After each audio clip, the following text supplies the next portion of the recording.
मैंने पिछले अपने पूर्वावलोकन में सटीक यही बात बताई थी। जो भारत बनाम न्यूजीलैंड T20 मुकाबले का नतीजा निकला, मैंने साफ साफ कहा था कि जो एक दिवसीय श्रृंखला भारत बनाम न्यूजीलैंड खेली गई उससे बिल्कुल अलग T20 श्रृंखला होगी, क्योंकि हमने माजी में जिस तरह भारत बनाम न्यूजीलैंड T20 मुकाबले देखे, जिस तरह का स्टैट्स, जिस तरह का रिकॉर्ड रहा, उस हिसाब से बिल्कुल यह लग रहा था कि कांटे का मुकाबला होगा। यहां पर न्यूजीलैंड ने भारत को शिकस्त दे दी। जी हां, मैं बात कर रहा हूं भारत बनाम न्यूजीलैंड पहले T20 मुकाबले की, जहां भारतीय टीम को 21 रनों से शिकस्त मिली। भारत ने टॉस जीता और पहले गेंदबाजी करने का फैसला किया, और यह जो फैसला था यहीं से भारत की हार की बुनियाद पड़ गई। आज के इस वीडियो में मैं बताऊंगा, स्टैट्स के नजरिए में रखते हुए, रिकॉर्ड्स के नजरिए में रखते हुए बताऊंगा भारत के मुख्य हार की वजह क्या, पहले T20 मुकाबले में किस तरह भारत हारा है और क्या संभावना आगे आने वाले 2 मुकाबलों में, इसके बारे में चर्चा करेंगे। और किन खिलाड़ियों को मौका दिया, किसे और मौका दिया जा सकता था, इस पर ही चर्चा करेंगे। लेकिन इससे पहले दोस्तों, अगर हमारी बातचीत, हमारी रिपोर्ट आपको पसंद आए तो हमारे चैनल को लाइक और सब्सक्राइब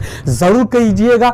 सबसे पहले बात करते हैं इस मुकाबले की। भारत ने टॉस जीता, पहले गेंदबाजी करने का फैसला किया, उस रांची की विकेट पर फैसला किया जहां ड्यू बड़ा मुश्किल नजर आ रहा था, ड्यू आना। और जब ड्यू नहीं आता तो यहां भारतीय गेंदबाज जिस तरह से गेंदबाजी करते हैं, और शुरू में देखा गया लगातार रन लुटाते, उसके बाद भारतीय बल्लेबाज जब बल्लेबाजी करने आते उन्हें मदद नहीं मिलती। यानी न्यूजीलैंड के जो गेंदबाज है पूरी तरह से हावी भारतीय बल्लेबाजों पर होते हैं। इनिंग की शुरुआत पहले न्यूजीलैंड करती है और बेहद सधी हुई सटीक शुरुआत करती है, और 43 रन पर जाकर पहला विकेट जब न्यूजीलैंड का गिरता है, उसके बाद दूसरा विकेट भी जल्दी से आउट हो जाता। वहां से लगता भारतीय जो गेंदबाज है न्यूजीलैंड पे अंकुश लगाएंगे, लेकिन भारत के गेंदबाज अंकुश लगाने में नाकाम रहते, क्योंकि जो ब्रेक थ्रो 2 मिला था उसका कोई फायदा भारतीय गेंदबाज उठा नहीं पाए। उसके बाद से जिस तरह से न्यूजीलैंड के बल्लेबाजों ने रन लूटे और पूरे मुकाबले में अंत तक चलता चला गया और वो रन लूटते चले गए। अंतिम ओवर की कहानी बेहद दिलचस्प और बेहद सनसनीखेज इस माने में कही जा सकती है कि भारत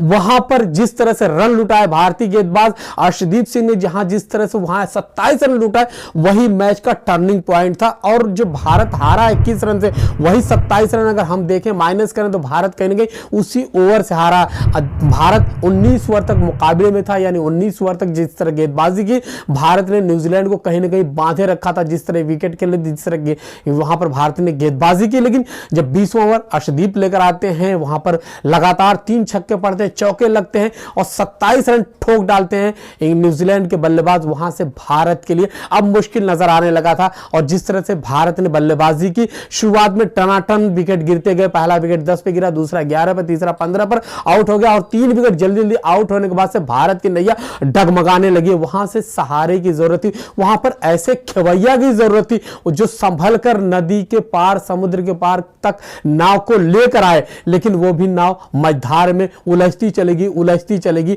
और अंत में भारत को शिकस्त का सामना करना पड़ा। सूर्य कुमार यादव, जिस पे जिनके कंधे पे भारत के जीत की जिम्मेदारी थी, उन्होंने शानदार बल्लेबाजी जरूर की, लेकिन जितनी उम्मीद की गई थी उतनी उन्होंने बल्लेबाजी नहीं की। 47 रन उन्होंने जरूर बनाए, लेकिन बीच मझधार में टीम को छोड़कर वो भी चले गए। 34 गेंदों पर 47 रन बनाकर आउट हो गए। तारीफ करनी होगी यहां पर वाशिंगटन सुंदर की, जो एक मान्यता प्राप्त गेंदबाज है। उन्होंने शानदार बल्लेबाजी की, अर्धशतक उन्होंने ठोका और कुछ बेहतरीन शॉट्स लगाए, लेकिन वो भी 28 गेंदों पर 50 रन बनाकर आउट हो गए, जहां पर उन्होंने 5 चौके लगाए थे। इसके अलावा बात करें तो 3 छक्के उन्होंने लगाए थे। तीसरे भारत के कामयाब बल्लेबाज की बात करें तो हार्दिक पांड्या, जो टीम के कप्तान हैं, जिनको अंत तक टिकना था, वो भी कुछ ज्यादा देर तक टिक नहीं पाए।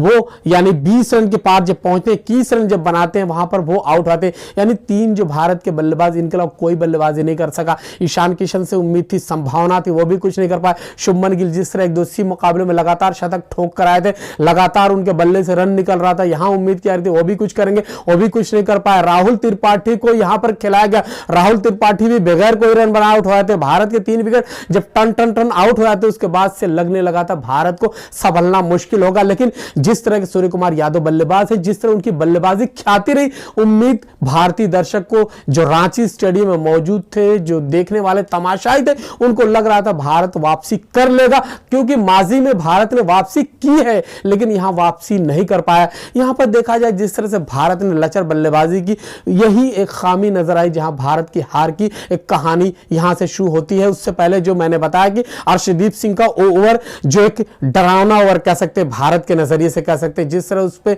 रन पड़े, जिस तरह से लग रहा था न्यूजीलैंड टीम बमुश्किल 160 162 रन तक तक पहुंच पाएगी, वो 176 रन तक पहुंच जाती है। यानी जो 15-16 रन उसने एक्स्ट्रा ज्यादा रन बनाए, वही भारत की हार की वजह है। इस मुकाबले को जिस तरह से हमने पढ़ा था, रीड किया था, विकेट को जैसे रीड किया था और टॉस, एक बढ़िया टॉस जीता था, वहां पर जिस तरह हमने फील्डिंग चूज की थी, वो तमाम गलतियां हैं। इन तमाम गलतियों की वजह से भारत हारा। टॉस जीता, फील्डिंग लिया, एक ये गलती रही। उसके बाद से भारत ने जिस तरह गेंदबाजों को आजमाया, हमने देखा उमरान मलिक एक ओवर में 16 रन दे देते, उसके बाद से उनको दोबारा गेंदबाजी के लिए नहीं लाया जाता। शायद उन्हें दोबारा लाया जा सकता था। जिस तरह हमने और भी गेंदबाजों को आजमाया, उनको एक ओवर के बाद गेंदबाजी का मौका नहीं दिया गया। 16 रन जरूर बेशक उन्होंने खर्च किए, लेकिन महंगे साबित हमारे कई जो तेज गेंदबाज थे वही महंगे साबित हुए। चाहे हार्दिक पांड्या की बात करें जिन्होंने 11 रन प्रति ओवर के हिसाब से रन खर्च किए, अर्शदीप सिंह की बात करें जिन्होंने 12.80 के हिसाब से रन खर्च किए, उमरान मलिक की बात करें 16.00 के हिसाब से एक ही ओवर में उन्होंने 16 रन खर्च किए थे।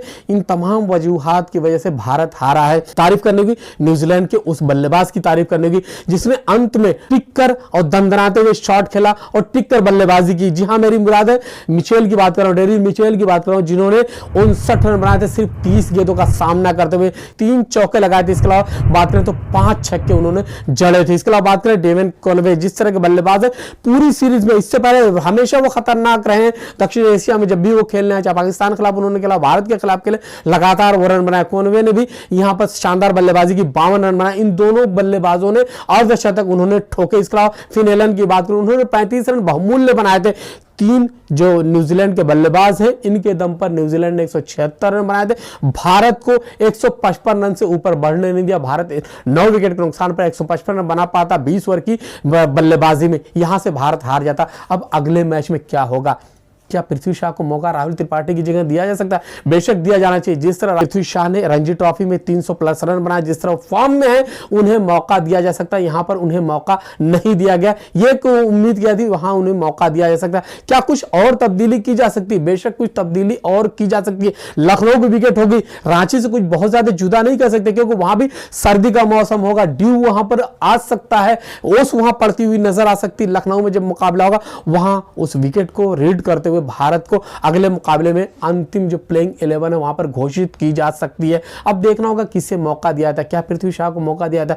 क्या यही जो प्लेइंग 11 है वही खेलेगी, या इसमें कुछ बदलाव किया जा सकता है? ये आने वाला वक्त बताएगा। लेकिन फिलहाल मुझे जिस तरह से लग रहा है इसमें बदलाव यकीनी है, और वो भी मुकाबला जो लखनऊ में खेला जाएगा, यहां भी भारत को सजग रहना होगा और बेहद सीरियसली इस मुकाबले को लेना होगा, क्योंकि अगर यहां भारत हारता है तो सीरीज भारत हार जाएगा, और लगातार जो 3 सीरीज भारत ने जीती है न्यूजीलैंड के खिलाफ, वो जो क्रम है वो टूट सकता है, क्योंकि 5-0 से भारत ने न्यूजीलैंड को हराया एक सीरीज में, उसके बाद से 3-0 से हराया, उसके बाद 1-0 से सीरीज में हराया। यानी जो द्विपक्षीय सीरीज खेलेगी उसमें अब तक जो 9 मुकाबले खेले गए हैं, उन तमाम 9 मुकाबले, पिछले 9 मुकाबले में द्विपक्षीय मुकाबले की बात करो, द्विपक्षीय सीरीज की बात करो, वहां भारत जीती, न्यूजीलैंड हारी है। न्यूजीलैंड अंतिम बार द्विपक्षीय सीरीज की बात करें तो साल 2019 में 10 फरवरी को जीता था अंतिम बार भारत के खिलाफ द्विपक्षीय सीरीज में। उसके बाद से किसी मुकाबले में न्यूजीलैंड को जीत नहीं मिली है। लेकिन घरेलू रिकॉर्ड की बात करें, भारत की जमीन के रिकॉर्ड की बात करें तो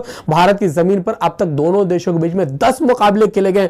5 मुकाबले में भारत को जीत मिली, 5 मुकाबले में न्यूजीलैंड को जीत मिली। यानी घर पर मुकाबला सनसनीखेज रहा, दिलचस्प रहा, रोमांचक रहा, और इसी रोमांच की उम्मीद कर रहे हैं लखनऊ में जब मुकाबला होगा, वहां देखना होगा क्या कुछ होगा। उसके बाद अहमदाबाद में अंतिम T20 मुकाबला खेला जाएगा, वहां क्या कुछ होता है, जरूर हम आने वाले कार्यक्रम में इसके बारे में चर्चा करेंगे। फिलहाल मुझे शाहिद आजमी को यह कहते हुए अनुमति दीजिए।